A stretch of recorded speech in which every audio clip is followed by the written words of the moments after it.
지금은 우리가 초등학교라고 부르지만 70년대, 80년대를 지나오신 분들은 이제는 다소 이 얘기를 하면 좀 어색한 국민학교를 다니셨을 줄 압니다. 국민학교 시절에 초등학교 1학년, 국민학교 1학년에 들어가게 되면 국어 교과서 1학년 1학기 책은 이렇게 시작되었습니다. 나, 너, 우리, 우리나라, 대한민국. 웃으시는 분들은 국민학교를 나오신 분들이시군요. 예. 외모는 아직 30대인데 웃으시는 걸 보니까 예, 국민학교를 나오신 것 같습니다. 여러분, 당시만 하더라도 지금처럼 조기 교육이 있지 않았습니다. 학교 가기 전, 요즘은 학교 가기 전에 다 배우고 가잖아요. 기억, 니은, 가나다 다 영어 알파벳까지 띄고 가는데, 그때 당시에는 조기 교육이란 게 없었습니다. 대부분의 학생들이 학교에 처음 가게 되면 처음 배우는 한글이 단어가 바로 이거였습니다. 아까 조금 전에 보신 것처럼 나, 너, 우리, 우리나라, 대한민국이라는 말을 처음 배웠습니다. 당시에 이 정치적인 현실이 나 개인의 삶이 중요하다기보다는 공동체가 중요하고 나라가 중요하다라는 가치관이 있어서 이런 내용을 가르쳤는지도 모르겠습니다. 세상 사람들은 어떤 의도를 가지고 교과서의 처음 시작을 이렇게 했는지 여러 가지 이야기를 합니다. 뭐라고 하든지 어찌 보면 우리는 그리스도인들이기 때문에 그리스도인들로서 이 내용을 살펴보면 하나님이 주관하시는 이 세상이기 때문에 중요한 단어를 이렇게 시작한 거구나. 하나님의 은혜를 먼저 받은 자로서 이 땅에서의 사명을 잘 감당하기 위해서는 나를 잘 알아야 되고 나만 중요한 것이 아니라 너도 잘 알고 너도 중요하고 우리가 참 중요하다. 우리가 속한 공동체가 중요하다는 것을 알려주시려고 이렇게 또 세상적인 방법으로는 이렇게 하셨구나라고 영적인 해석을 할 수도 있을 것 같습니다. 여러분, 국어 교과서의 첫 문구가 나, 너, 우리, 우리나라 이렇게 기록되어 있는데 사실 어떻습니까? 우리의 삶과 우리의 신앙의 자리에서의 중심 언어, 중심구는 이상하게도 너, 우리라는 말보다도 나. 모든 삶의 자리, 신앙의 자리마저도 기승전 내 자신이 되는 경우들이 너무나 많다라는 것을 우리가 부인할 수 없습니다. 개인의 삶만 그럴까요? 교회는 어떻습니까? 교회도 개인적인 신앙에 집중하게 하는 것이 사실인 것 같습니다. 내 기호와 내 입맛에 따라서 찾아서 드리는 예배, 나에게 위로를 주고 회복을 주고 그리고 뭔가 힘을 주는 그 교회를 보통 찾아가게 되죠. 내가 하고 싶은 사역에 조인하고 나와 맞는 사람들하고 어울리게 되는 것입니다. 이런 내용을 생각해 보면 교회 안에서도 내 중심의 삶은 여전히 나타나고 있다는 것을 부인할 수 없죠. 하지만 이것은 좀 안타까운 상황이 아닌가 생각됩니다. 여러분, 레디컬이라고 하는 그런 책 내용을 보니까 한국에서 예수님은 믿지만 교회를 나가지 않는 그런 성도들을 뭐라고 하죠? 가나안 성도라고 하잖아요. 안 나가 반대로 해가지고 가나안 성도라고 하는데, 이 가나안 성도, 가나안 교회의 청년들이 가장 교회를 가기 부담스러워하는 이유가 전도와 선교를 강조하기 때문이다라고 이야기를 합니다. 하지만 이 책의 저자인 이 조지훈 목사님은 젊은 세대, 우리가 MZ세대라고 얘기하잖아요. 이 MZ세대가 적당히 모양만 갖추고 있는 가짜인 어떤 모습들을 싫어하고 정말 진리를 따라가는 진짜를 좋아하기 때문에 적당히 모양만 갖추고 있는 어떤 선교와 전도의 모습, 그것을 싫어하는 것이 아닌가라고 추측한다는 것입니다. 전도와 선교를 강조하는 것 자체를 MZ세대, 젊은 세대들이 싫어한다기보다는 그 본질을 교회들이 놓치고 있기 때문에 싫어한다고 추측을 했는데요. 그 부분을 보면서 저도 전적으로 공감이 되었습니다. 여러분, 교회들이 선교, 전도 너무나 중요하게 생각합니다. 주님께서 주신 지상 명령이기 때문에, 사명이기 때문에 그렇죠. 누구도 부인할 수 없습니다. 당연한 거지만 어떤 교회가 이런 모습으로 선교를 하고 전도를 하고, 교회마다 다양한 모습이지만 다른 교회가 다 선교를 하니까 우리도 해야지. 그렇게 하면서 시작해놓고 실제적으로 이것을 진행하는 데 있어서는 온 교회 공동체가 괜찮습니다. 예, 괜찮습니다. 온 교회 공동체가 함께 전도의 일에 선교의 일에 마음을 모아서 함께 가기보다는 많은 교회들이 젊은 세대에 많이 움직일 수 있는 청년들이 중심이 되어가지고 선교와 전도의 일을 감당하게 하는 경우들이 많습니다. 근데 이 청년들이 이것을 기쁨과 감사로 누릴 수 있어야 되는데 어느 순간에 이것이 짐이 되어버린다는 것이죠. 청년들에게조차도 이 본질의 이 이유를 놓쳐버린 채 교회가 이 부분들에 대해서 강요하고 강조하고 청년들이 감당하다가 너무 부담을 가지면서 상처를 받아서 교회를 떠나가는 경우가 실질적으로 많이 있다라고 하는 것입니다. 여러분, 저는 비교적 최근에 이 캐나다 땅에서 우리 청년들이 학교와 일터에서 얼마나 바쁩니까? 공부하는 것만으로도 너무나 바쁘고 또 거기에 또 아르바이트도 하죠. 그런데 하나님께서 기뻐하시는 일이다라고 하면 정말 잠도 줄이고 자기 주머니 털어서 훈련도 받고 사역하는 것을 제가 분명히 보아왔기 때문에 청년 세대들이 결코 선교나 전도를 강조하는 교회를 싫어하는 것은 아니다라고 저는 확신합니다. 여러분, 여름이 되면 원주민 선교 가죠. 또 때에 따라는 해외 선교를 가기도 합니다. 원주민 전도를 준비하고 해외 선교를 위해서 딱 한 번뿐인 방학 동안에 풀타임으로 스시집에서 일을 하면서 낮에는 선교 훈련 그리고 이 준비를 최선을 다하고 밤에는요 장애인 케어 에이드로 또 그 밤 시간을 깨워서 가서 섬기는 그런 모습을 보기도 했습니다. 서머 스쿨 기간에 시험이 있으면서도 원주민 BBS 준비 때문에 오후 시간, 저녁 시간까지 열심히 하고 빠이빠이하고 돌아가는데 돌아가는 걸 보니까 학교 도서관으로 가더라고요.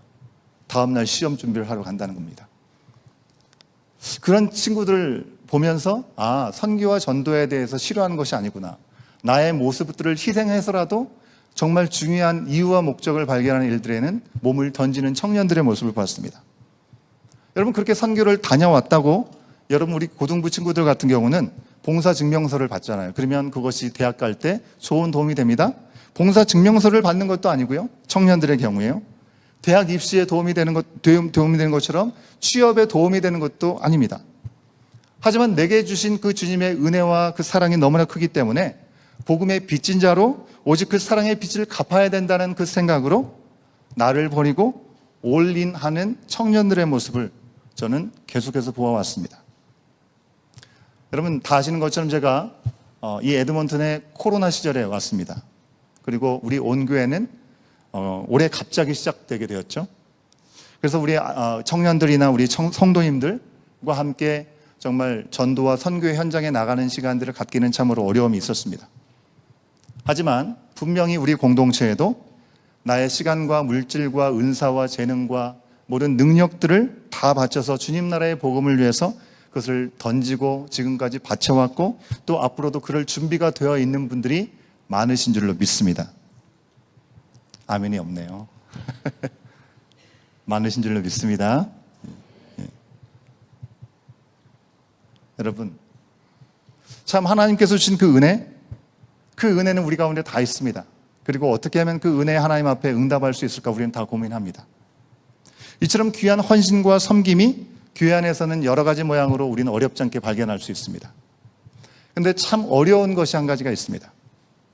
이렇게 교회에서 복음 전도를 하고 선교의 프로젝트를 가지고 우리가 함께 한 목적을 가지고 훈련을 받고 실제로 현장에 가서 섬길 때는 여러분 비교할 수 없게 불편한 상황들이 얼마나 많이 있습니까? 선교 현장에 가면 너무나 불편하고 어려움이 있지만 그것을 참고 때로는 거절당하고 내가 정말 주님의 사랑으로 다가갔는데 환영커녕 비아냥거리는 반응들을 보게 될 때에도 예수님의 말씀을 의지하는 거죠. 의를 위하여 핍박받는 자는 뭐라고 했습니까? 하나님의 나라를 얻을 거라고 말씀하셨죠.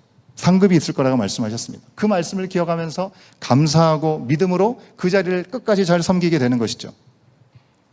여러분 실제로 저는 캐나다의 이 편안함을 누릴 수 있는 이 청년들이 화장실도 없고 화장실은 있지만 문이 있는 것도 아니고 없는 것도 아니고 그런 곳에서 힘들게 사역을 하면서도 열심을 다하는 모습들을 저는 보았습니다. 그런 귀한 열심과 헌신이 분명히 있다는 것입니다. 그런데 막상 우리의 삶의 자리인 일상에서는요, 복음을 전파하고 영혼을 구원하기 위해서 우리가 조금 더 참고 또 매 순간 하나님 나라를 위해서 그 뜻을 구하면서 선택하고 결정하는 것은 더 어려워 보이는 것 같습니다. 우리의 삶의 자리, 일상에서 말입니다. 선교지에 가고 주일에 교회에서 사역을 할 때면 그때는 나를 드러내지 않고 나는 온데간데 없고 즉 우리를 먼저 생각하고 우리 가운데 허락하신 하나님의 놀라우신 기대를 바라봅니다. 그리고 믿지 않은 영혼들, 열방을 바라볼 수 있습니다. 그것을 우선으로 생각합니다. 그런데 일상에서 우리가 살아가면서 일상으로 돌아오면 오롯이 내가 주인이 되는 경우들을 너무나 많이 경험한다는 것이죠. 생각해 보면 저 또한 그런 것 같습니다. 일상에서 때로 제 영역이 침범당하는 것 같고 뭔가 무시당하고 내 뜻대로 되지 않는 것처럼 느껴지면 여러분 강아지들, 애완견들이 그렇잖아요. 자기 영역 표시하듯이 오줌을 넣고 거기를 침범당하면 막 짖고 으르렁거리는 것처럼 어떤 순간인가 저도 좀 예민해지고 그리고 겉으로는 안 그런 척 하지만 마음으로 으르렁거리고 있는 것을 느낄 때가 저 또한 있음을 고백하게 됩니다.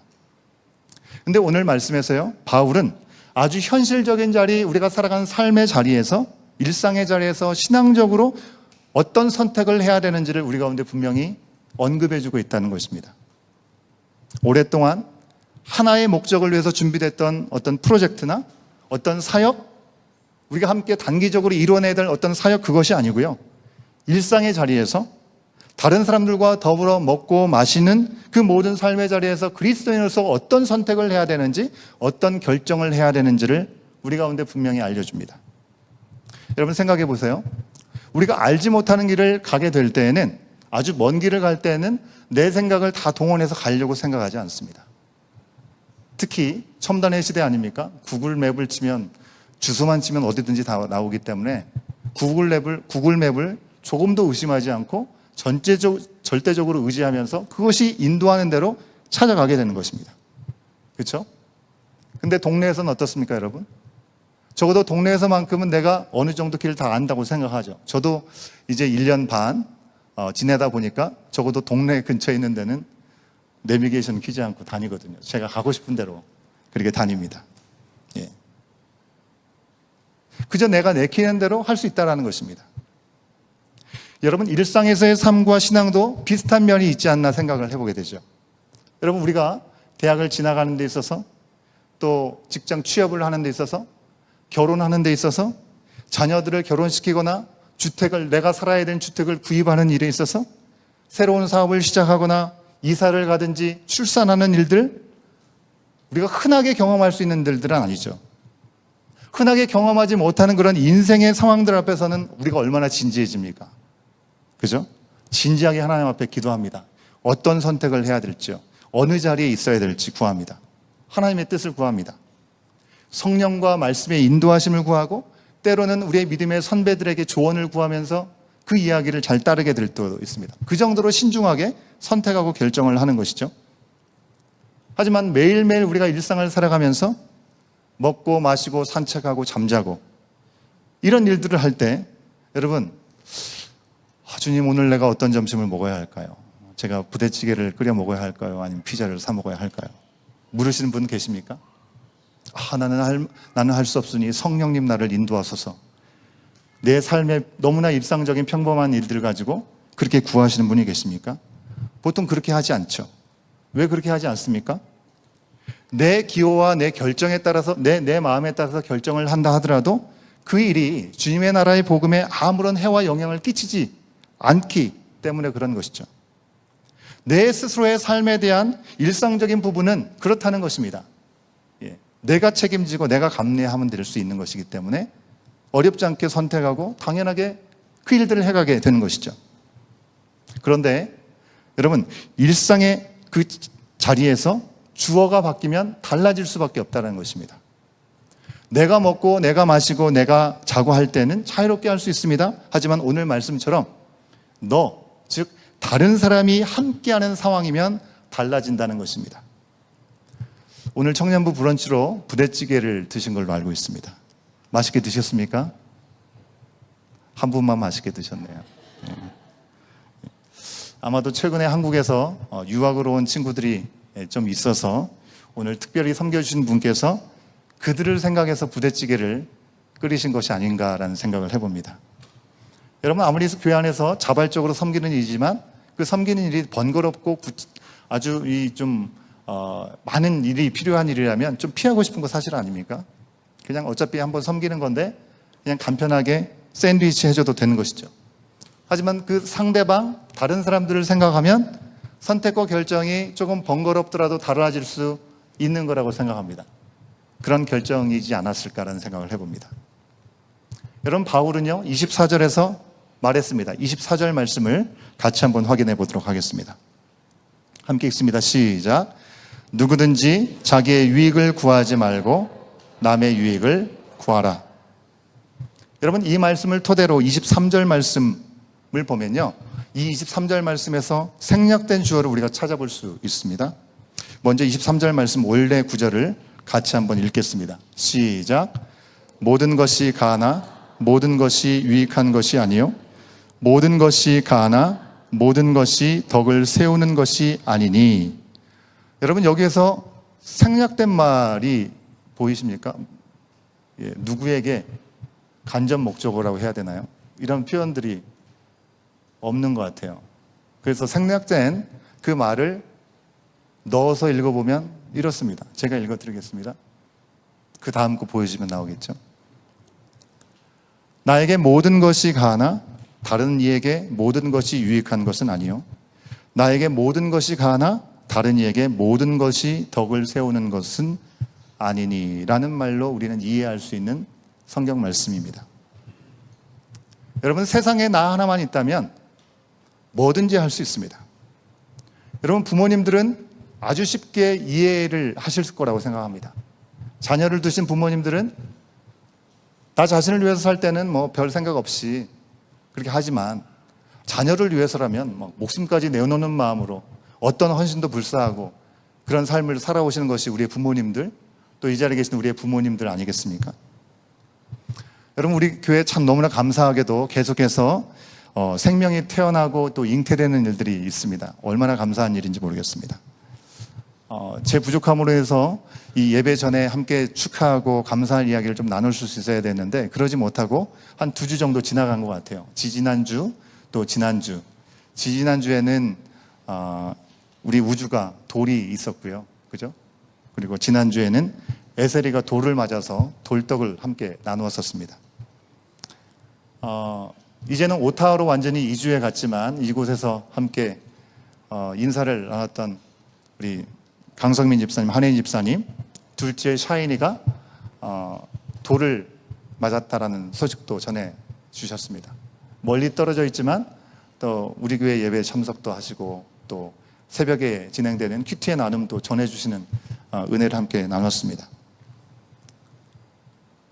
여러분, 이렇게 커밍 순, 돌잔치를 앞두고 있는 우리 막내들도 지금 있고요. 그리고 이 막내들보다 더 막내인 엄마의 뱃속에 잉태되어 있는 아이들도 있습니다. 여러분, 신혼부부들이 아기가 있을 때와 없을 때는 천지 차이죠. 그죠? 비포 앤 애프터가 너무나 180도 다른 것입니다. 특히 우리 산모들의 인생은 완전히 달라지는 것이죠. 여러분, 임신한 산모들은요, 사실 이전과 변한 게 없죠. 아이를 가졌다는 것 말고는 변한 게 없습니다. 모든 게 가능합니다. 내가 먹고 싶은 거, 내가 즐기고 싶은 거 얼마든지 할 수 있고 먹지 못할 음식이 없는 것은 아닙니다. 그런데 전처럼 소화도 잘 시킬 수 있고 매운 것도 먹을 수 있는데 더 이상 나에게 가능하다고 해서 그 모든 것을 하지 않으시죠. 왜 그렇습니까? 몸속에 있는 아이, 생명을 위해서 그렇게 즐겨 마시던 커피도 카페인을 줄인다고 커피를 줄이기도 하고요. 그죠? 자극적인 음식도 좋아하지만 그것을 멈추기도 합니다. 아이에게 모든 것이 유익하지 않기 때문에 그런 것이죠. 분명히 아이는 눈에 보이지 않는데 나에게 모든 것이 가능하지만 아이에게 유익하지 않다는 걸 알고 있기 때문에 전혀 다른 삶의 패턴을 취하게 되는 것입니다. 여러분, 우리의 일상의 자리에서 나 혼자 사는 일은 너무나 드물죠. 예. 나 혼자 사는 건 힘듭니다. 여러 사람과 더불어 살 수밖에 없는 세상 속에 있습니다. 더불어 사는 것이죠. 근데 문제는 나와 너의 기호와 나와 너의 생각, 나의 너와 가치관 등이 너무나 많이 다르다고 하는 것입니다. 여러분, 나와 너 두 사람만 있으면 어느 정도 이야기를 하면서 생각을 좀 맞출 수 있죠. 근데 서너 명만 돼도 모임 시간 하나 맞추는 것도 너무나 쉽지 않습니다. 너무나 어렵다고 하는 것입니다. 남의 유익을 구하는 것은 결코 쉽지 않은 것입니다. 쉬운 예로 우리가 지난주에 정원 모임을 시작했습니다. 우리가 첫째 주 지나고 셋째 주 지나면서 한 달에 2번씩 우리 정원 모임을 하기로 했는데요. 이 정원 모임을 정하는 시간도 아마 정원에 따라서는 많이 힘드셨을 것입니다. 그죠? 각각의 나름대로의 일정과 스케줄이 다 다르기 때문에 그런 것이죠. 모두를 유익하게 할 수 있는 그런 선택, 결정이라는 것은 결코 쉽지 않습니다. 그런데 여러분, 오늘 우리가 주신 말씀에서 우리가 절대로 착각해서는 안 되는 것이 한 가지 있습니다. 오늘 말씀은요, 결코 개인적인 기호를 따라서 결정하는 것이 아니라 공동체의 기호를 따라서 결정하라, 그 얘기를 하고 있는 것이 아닙니다. 선호도에 따라서 결정하라고 얘기하고 있는 것이 아니라고 하는 것입니다. 여러분, 그동안 사실 얼마나 많은 교회들이 이런 실수를 했습니까? 누군가가 좋아하는 것, 누가 이런 걸 좋아하니까 그 일을 하고, 누군가는 그걸 싫어하니까 그 일을 하지 않기도 했습니다. 찬송가를 좋아하는 어른 세대들, 최신의 어떤 찬양으로 예배를 드리고 싶은 젊은 세대들, 그 기호를 다 맞추기 위해서 예배를 분리하는 경우들도 있었습니다. 그런데 기호에 따라서 그렇게 예배를 드리다 보니까 세대 차이는 점점 더 깊어만 갔습니다. 교회 안에서 예배를 따로 나눠야 된다면, 그래서 2번을 드려야 한다면 그 2번을 드리는 이유가 성경 속에서 무엇을 우리 가운데 요구하고 있기 때문인지, 그렇게 드려야만 하는 영적인 이유가 무엇인지를 찾아야 될 텐데, 그거보다는 사람들의 기호, 사람들이 중요하게 생각한 것을 중심으로 갔던 그 결과는요, 하나된 공동체가 멀어져간 교회의 현실로 나뉘어지는 그런 모습들을 우리 가운데 보여주고 있다는 것입니다. 여러분, 세대가 분리되고 아무리 한국에서 큰 교회들을 가보더라도 젊은 세대들이 교회에 모이지 않는다는 것, 더 이상 이상한 일이 아닙니다. 그런 의미에서 우리 교회에 어린 자녀들이 많다는 것은 너무나 감사한 일이죠. 예. 기성세대들을 신뢰하지 않고 그런 모습으로 교회를 떠나가는 2세들, 다음 세대들이 너무나 많다고 하는 것입니다. 여러분, 한 집에 살지만 부모님은 식탁에서 된장찌개를 먹고 자녀들은 자기 방에 돌아가가지고 햄버거나 피자를 먹는 것과 다르지 않은 그런 모습인 것입니다. 여러분, 오늘 말씀에서, 그리고 지난 주중의 말씀에서 바울이 계속해서 나에게는 가능하지만 너를 위해서, 우리를 위해서 우리가 절제하고 포기하는 것이 있어야 된다고 이야기를 할 때, 우리는 그 이유가 그저 각각의 기호 때문이 아니었다는 것을 분명히 기억할 수 있어야 되는 것입니다. 사람들의 기호 때문에 무엇을 선택하기도 하고 선택하기도 하지 않는 것이 아닙니다.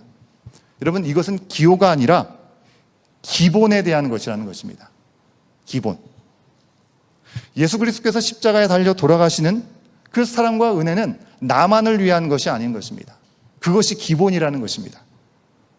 여러분, 이 기본을 쉽게 말하면 한마디로 사랑이라고 얘기할 수 있겠죠. 나를 사랑하지 않고 하나님을 사랑하기 위해서 하나님께서 나에게 허락하신 나의 이웃과 나의 남을 사랑하는 그런 마음, 그리고 우리를 사랑하는 그 마음, 그것이 예수님께서 십자가를 통해서 우리 가운데 허락하신 기본, 사랑에서 비롯되는 것이라는 것입니다. 여러분, 전에는 우리가 주님을 만나지 못했을 때는 이것저것 하고 이건 되고 저건 안 되고 어디서 얻습니까? 말씀이 그렇게 얘기하고 율법이 그렇게 얘기한다고 하니까 그걸 따랐습니다. 그런데 율법을 그렇게 지켰지만, 율법을 따라서 하나님의 뜻을 지킨다고 했지만 결국에 우리 가운데 돌아오는 것은 무엇입니까? 우리는 그 율법조차도 제대로 지킬 수 없는 너무나 연약한 죄인이라는 것, 그 사실 하나였습니다. 그런 우리를 위해서 이제 보혈의 능력으로 십자가를 지시고 죄로부터 자유케 하여 주셨죠. 그리고 온 세상의 주인이 되신 하나님을 내 인생의 주인으로 모셨기 때문에 하나님이 주신 그 모든 것, 이것은 해도 되고 저것은 하지 말아야 될 것이 아니라 주님 안에서 우리는 자유함을 얻고 할 수도 있고 하지 않을 수도 있는 은혜가 우리 가운데 허락되었다는 것입니다. 근데 분명한 것은 그 자유를 얻기까지 예수님께서 하나님의 아들로서 누릴 수 있는 모든 자유와 영광을 다 버리셨다고 하는 그 대가, 십자가를 마치 죄인인 것처럼 달려 죽으셨던 희생, 여러분, 우리는 이것을 분명히 보았습니다.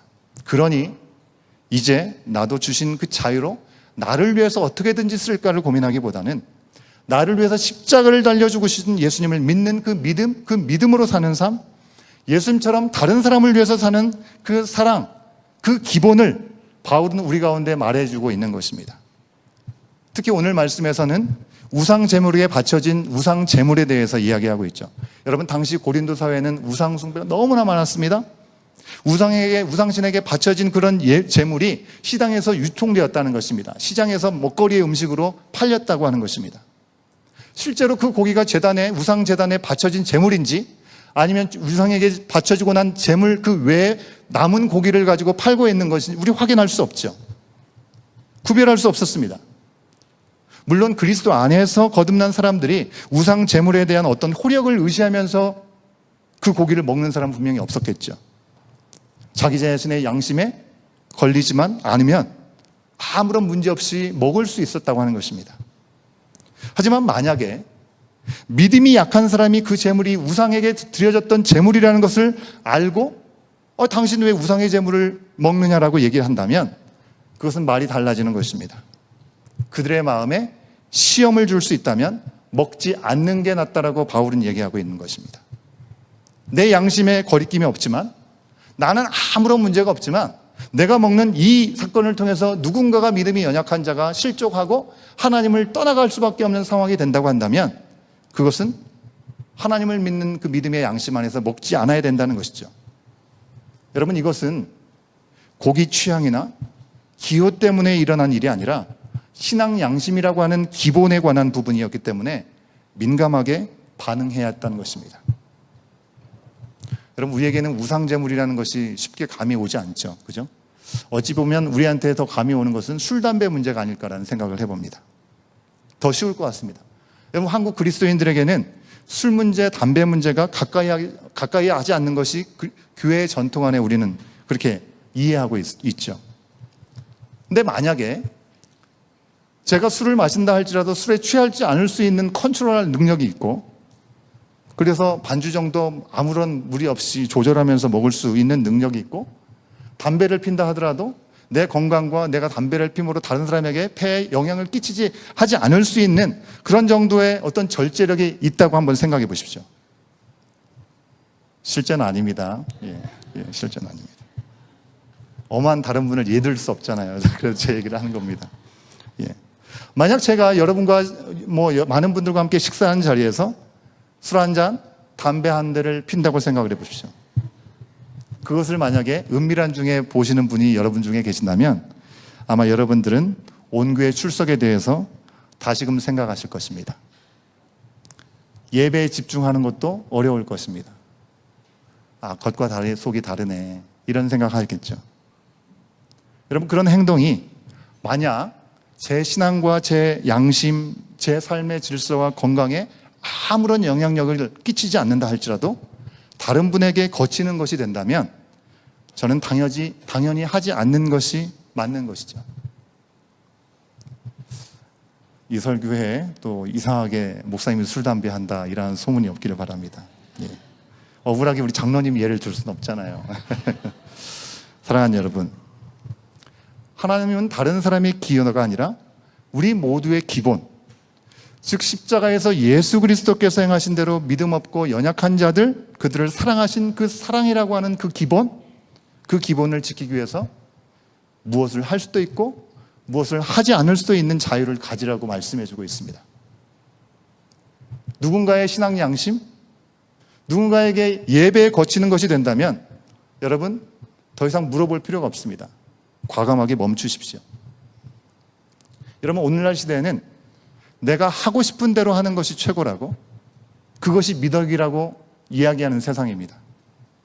하지만 그리스도의 십자가로 은혜를 입은 우리들은, 자유를 얻은 우리들은 십자가의 사랑의 빚을 졌다는 사실을 절대로 잊어서는 안 되겠고, 그 사랑이라고 하는 기본, 하나님께서 기뻐하시는 그 일을 위해서 우리가 먹는 일을 하든지 마시는 일을 하든지 무엇을 하든지 하나님의 영광을 위해서 하기도 하고 하지 않기도 할 수 있어야 되는 것입니다. 여러분, 나는 결코 나 홀로 하나님의 자녀가 아니라는 것입니다. 하나된 우리, 하나님의 가족으로 부름을 받았다는 그 사실을 기억하면서 우리 가운데 복잡한 세상 가운데 무엇을 판단해야 될지 알지 못하는 것처럼 여겨지지만 사실이요, 우리가 주님 앞에 서면 모든 것은 심플합니다. 너무 간단합니다. 물어볼 필요 없이 성령께서 우리 가운데 친히 알려주시는 내용이 될 수 있다는 것입니다. 이제 나의 기호가 아니라 하나님의 영광과 그리스도의 십자가의 사랑이라는 그 기본을 위해서 나에게 모든 것이 가하지만 우리 가운데 유익한 것을 힘써 행할 수 있는 우리 공동체가 될 수 있기를 주의 이름으로 축원합니다.